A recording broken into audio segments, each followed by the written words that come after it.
Необходимо отметить, что в соответствии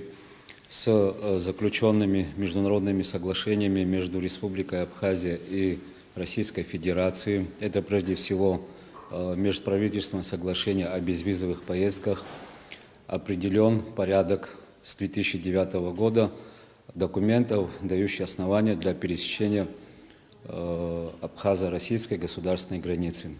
на установленных пунктах пропуска.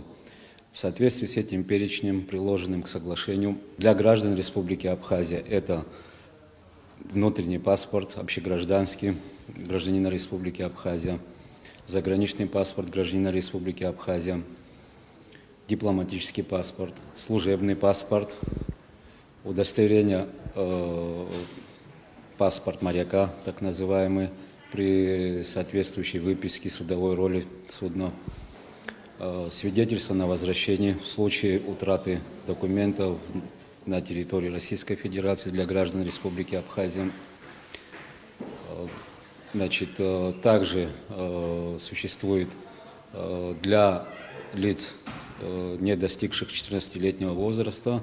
свидетельство о рождении с соответствующей отметкой, штампиком о принадлежности к гражданству Республики Абхазия. Данный перечень документов не изменялся, также он аналогичен для граждан Российской Федерации в таком же порядке, и при необходимости для пересечения государственной границы одним из перечисленных документов в случае ее действительности, в случае неистечения сроков, предусмотренных законодательством, гражданин Республики Абхазия либо гражданин Российской Федерации